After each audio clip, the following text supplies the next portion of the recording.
So, good evening. Welcome to Java EC online classes. Um, now let's continue with the multidimensional arrays. In the last class, discussed about scanner class and single dimension. In single dimension, we have seen both static as well as dynamic, and in multi-dimension also we are going to see the same. Then we'll end up the class with bean class arrays. We have seen bean class. What is a bean class actually? So how to create the bean classes. So there are some specific standards actually to say whether the class is a bean class or not. Okay, so the class should not extend any other class, and the class members, I mean the variables should be only the private, and getters and setters must be available. And there is one more also that actually can be override to string to get the meaningful representation of the object. So I'll speak about the two string in the future classes. So now let's continue multidimensional arrays. As a array definition was about multi-dimension. Array definition is about like a homogeneous set of elements, right? Multi-dimensional arrays also allows only the similar set of elements, but actually there are two dimensions like this. Okay, let me give you a scenario here. Suppose you have a class consists of multiple students. You want to store all the student names. Student 1, student 2,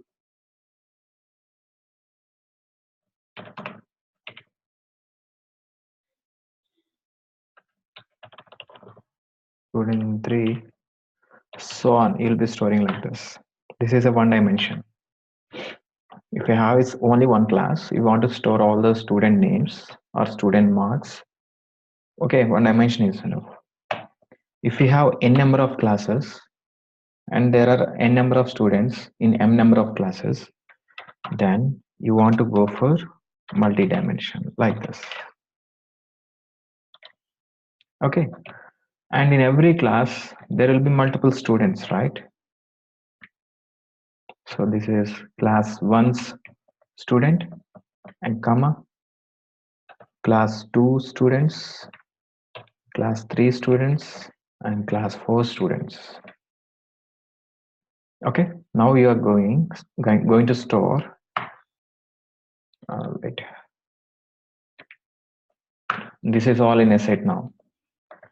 There is an outer set actually, start set here and set here, and the outer set contains multiple inner sets. Okay, so whereas the outer set is one dimension and inner sets are another dimension, so two dimension. So similarly, how would be the three dimension? Means there will be an outer set, and let us take if we have n number of classes and each class has two sections. Okay, assume that you have each class has two sections and the section has the students. Okay, let us take an outer set, inner set. This is a class set, another class set, another class set. Okay, and I told you each class contains two sections like this. Okay, and the section contains students. So this is all for one class. So this is all for one class. For another class, again you have to create two sections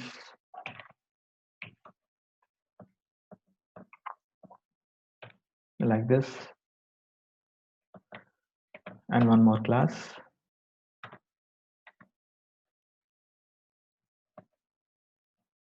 With two sections. Suppose if some other class has A, B, C section also, just put a comma and continue with the third section. Now, the third class contains three sections. Second class contains two sections, and first class contains two sections. Okay, so actually, the outer set is a school, inner set is a class, subset inner subset is section, and the section contains n number of students. Okay, so to reach to the value, how many curly brackets you have to cross? 1, 2, 3 to reach to the value. So ఈ value reach అవడానికి 3 curly brackets ని pass అవ్వాలి. So 3 dimension. ఇక్కడ వాల్యూని reach అవడానికి 2 curly brackets ని cross అవ్వాలి. So it's a 2 dimension. To reach the value here, only one curly bracket is there. That is 1 dimension. So that is the purpose of multi-dimensional arrays. And there is a 4-dimensional array also, but not supposed to be as part of programming coding standards. It's not recommended, but still we have that flexibility to use. Okay, so that is multi-dimension, and the syntax would be like this. Data type for 2 dimension I'm going to show you now. We can practice the 3rd dimension. Data type, array name, bracket is equal to, and the set bracket like this. Okay, so this is a 2-dimension array. So this is 2-dimension static array. Similarly, you have 2-dimension dynamic array as well. Array name is equal to new data type. This is same as like 1 dimension, but there will be 2 brackets. Okay, so how many rows and how many columns to say frankly? Wish to say rows and columns. How many rows and how many columns? So the size of rows and the size of columns. So here it's all like a row. There are 2 rows in this. Actually, there are 2 rows. Okay, element 1, element 3, element 4. So there are 3 columns now in the first row, 2 columns in second row. So this is a static signature, and this would be the dynamic signature. Okay, so for dynamic signatures, basically you have to take care about rows and columns in equal sizes. The column should be in the equal sizes in the signature now. In the signature, okay, fine. Let's run through with the program.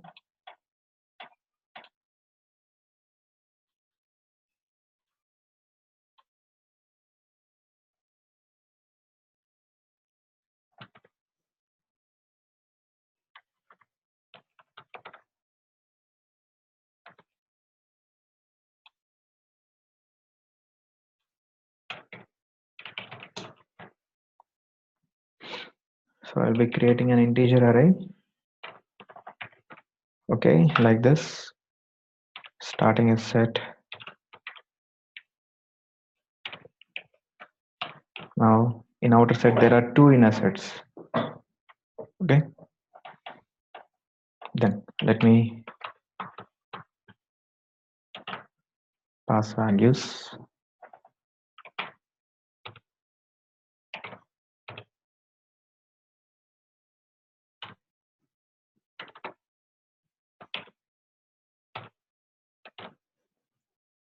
Like this. Okay, now how to iterate them? Basically the double dimension array representation, first of all, if you have to draw a diagram for this to understand the indexing properly. Let me draw. This is outer set, and there are multiple inner sets are available.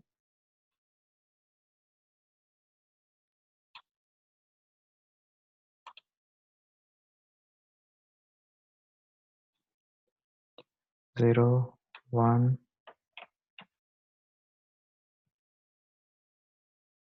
1. This will be 2, 3, and 4. Here 1, 2, 3, and 4. Okay. So this is what the two dimension. There are two sets actually for you. One is 0 set, another is 1 set. For 0 set, again there will be dimensions, indexes. 0th element of 0 set, 1 element of 0 set, 2 element of 0 set, 3 element of 0 set, 4 element of 0 set.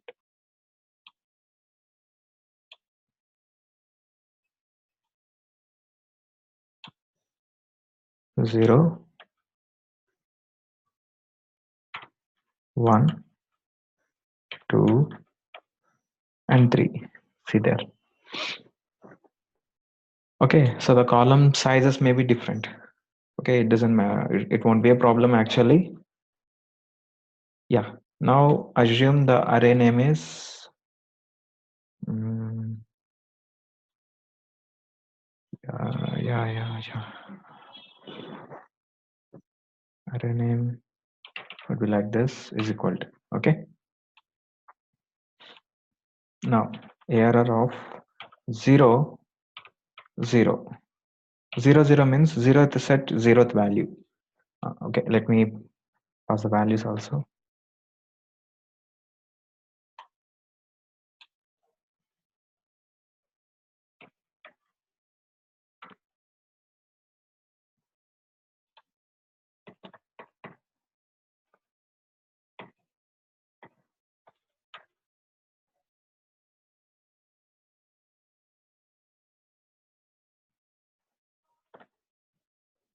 Okay.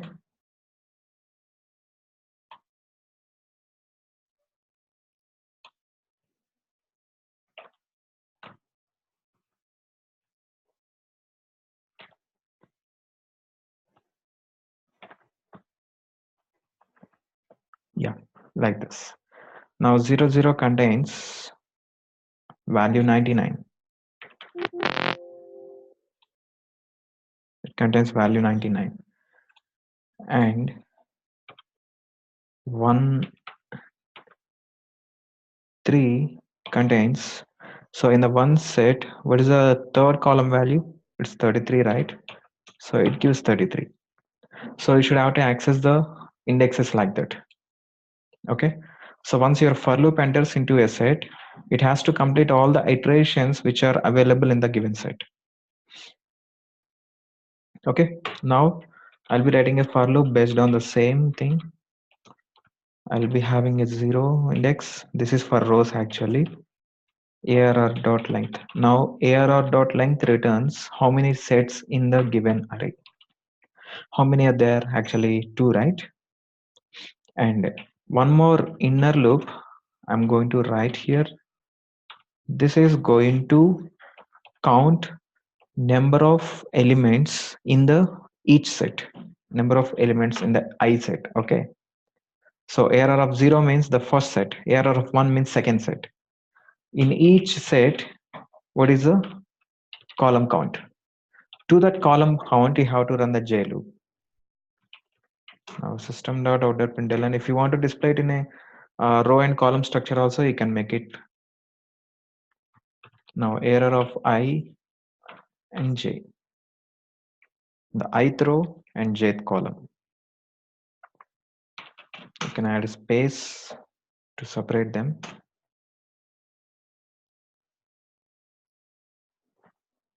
One is enough, I think. So this is a print method. I want to show all the columns in a same row. After showing all the columns, I would like to break the line here. Okay. Now run the program. Something wrong. What's the problem?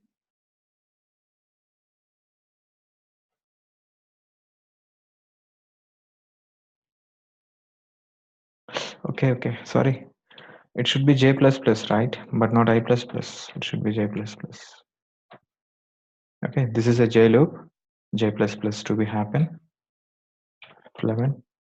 Now see there.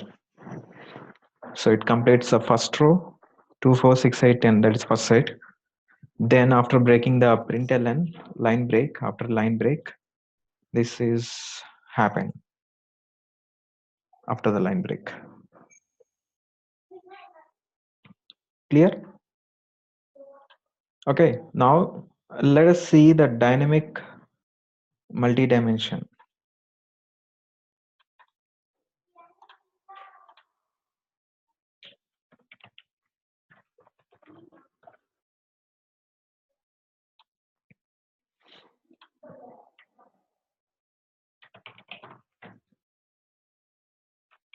I'll be taking a string.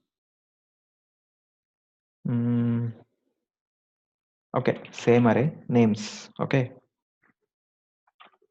I think we have taken names only. Yes, we'll work out the same thing. Is equal to new string of like this.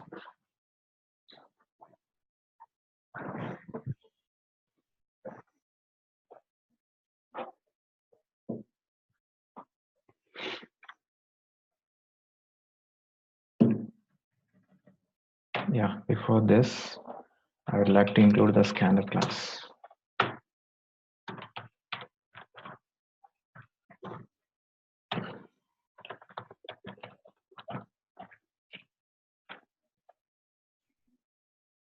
Right, system.in.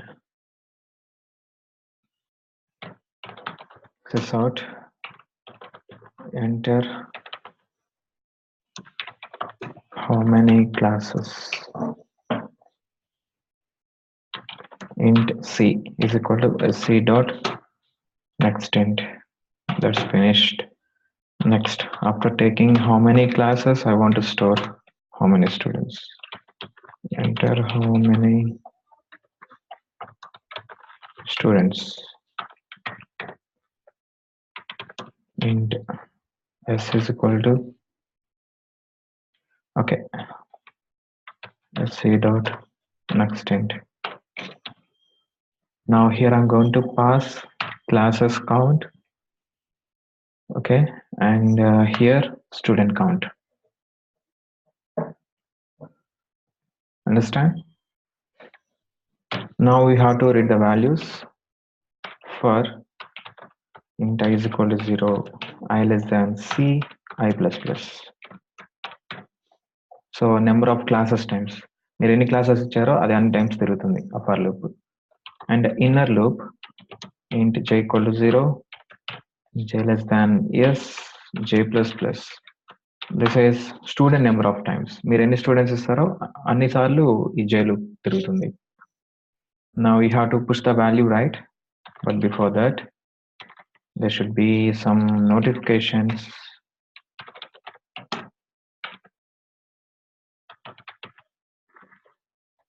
Enter class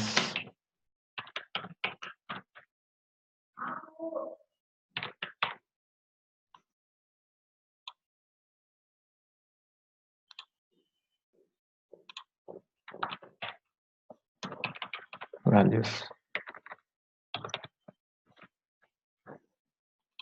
Sorry, names. Okay.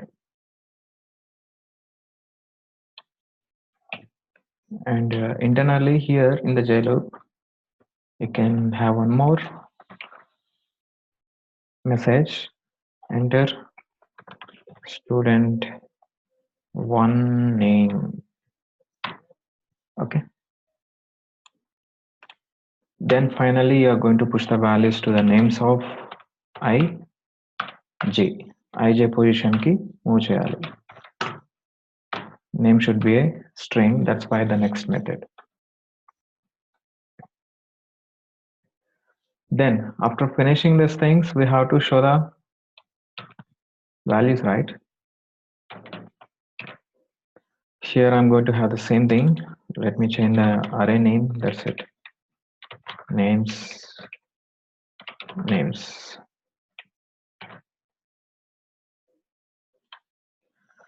Okay, executing the program.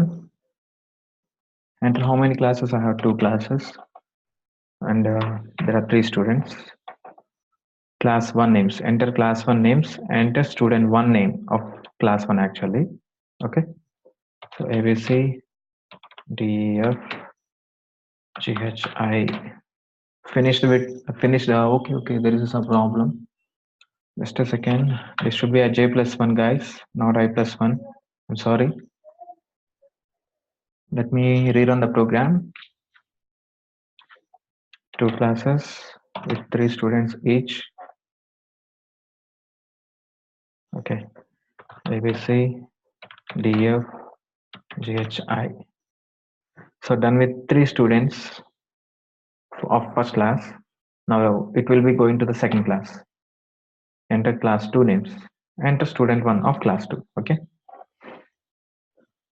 GHI, JKL, MNO, PQR. And if you press enter, it will be going for outputting all the values. See, this is class 1 students, this is class 2 students. Simple, right? So the main thing is you have to focus on the one dimension, and the two dimension would be easy for you. Okay. Then I want to show here one more thing, that is a bean class. Let me show you.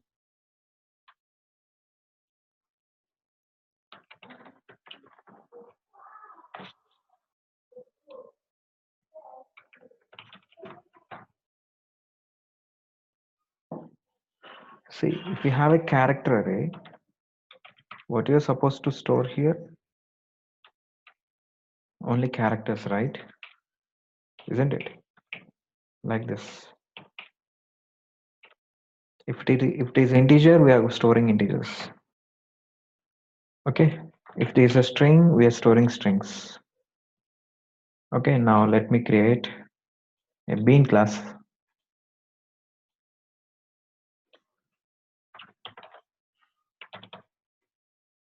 Student.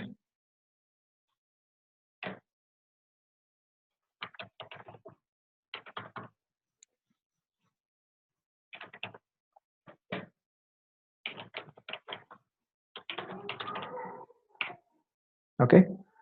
Go to the source, generate getters and setters.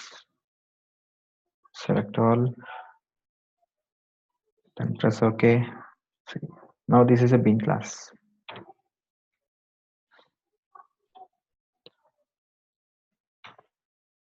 Okay. Now, if there is a student, S is equal to new student, it will be like this, right? But whenever the student variable is an array, what you're supposed to store now? That's a question. It should be an array only, but what type of values you can store?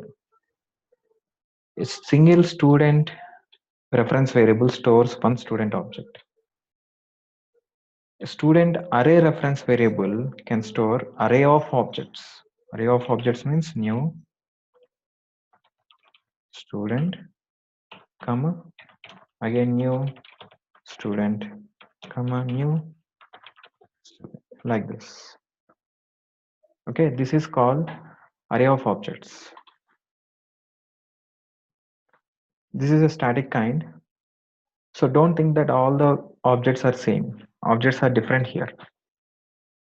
If you're not sure about it, I'll show you. I less than SAR dot length I plus plus.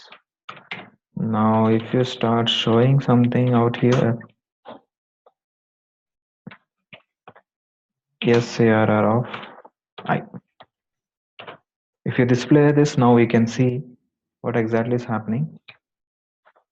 See, arrays dot student. Arrays is the package name, student is the class name, and this is the reference variable of the class object, student object.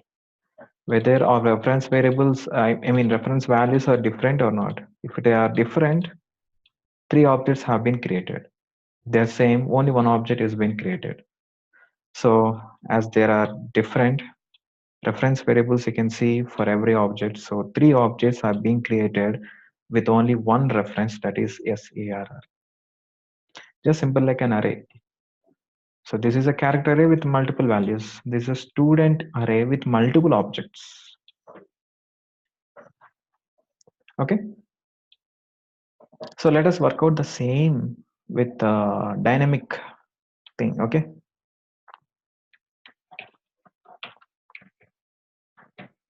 The dynamic thing. So scanner.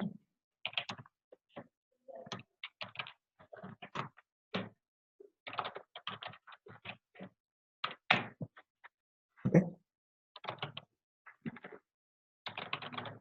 So enter how many students. Okay. Now I'm going to show you the alternative of previous program. In the previous program, for multiple student names, we are going to have two-dimensional array, right? In this program, this is a two-dimension representation. So how we can resolve this with object means that's a solution. Here is a solution. Now I'm going to make the solution for you. Int number is equal to sc dot next int, right? So then, yes, right? No, just a second. We have to create the student array. Student array is equal to new student of the number. Number represents number of students. Okay. Then in the for loop, and I is equal to 0, I less than SARR of I plus plus. Wait. It shouldn't be like this. Actually, number. Already we have a number. Why should I use like that? Okay. That number represents number of elements in the array, right? Okay. I'm going to give the inputs now for every student. Enter student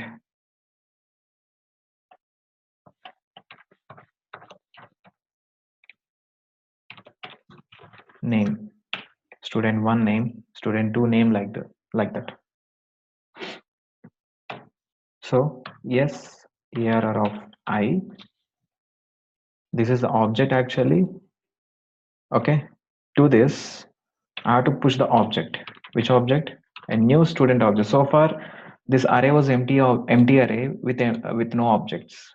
Now I'm creating new student constructor. When you're creating constructor, when you're calling the constructor, it will return the object to the specific variable or specific position of the array. And now it returns an object to this I position.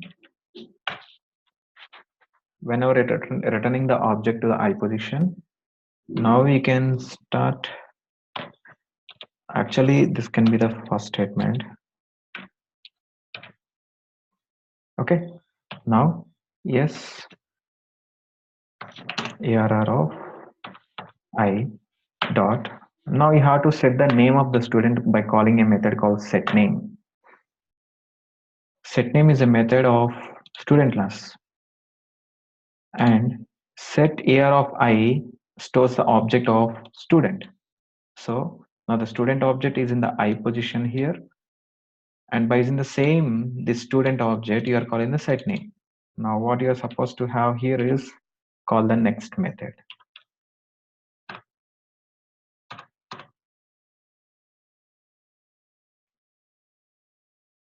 Where is this? Here. Something wrong, right? Okay. Actually, it should be string. Okay.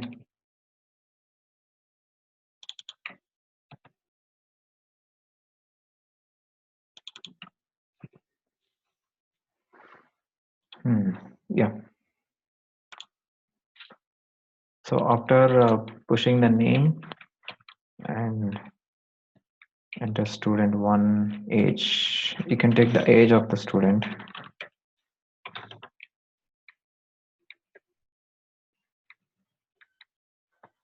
by calling set age and next it.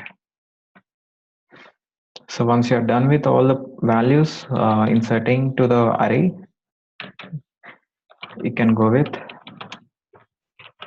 display.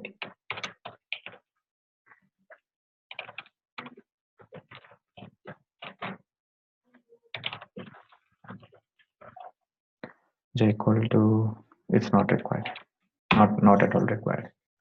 So this is out. Student I plus 1 details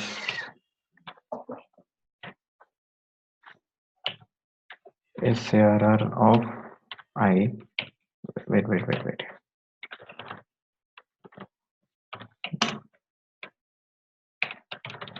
Name here, and it should be here. Okay. Of dot, you have to return the name. Similarly, you have to return the age of every student. Name and age you are going to show for every student. Yeah, run the program. Enter how many students. Okay, I have 3. Student 1 name Suresh. Student 1 age 21. Student 2 Tipu. Student 2 age 27. Student 3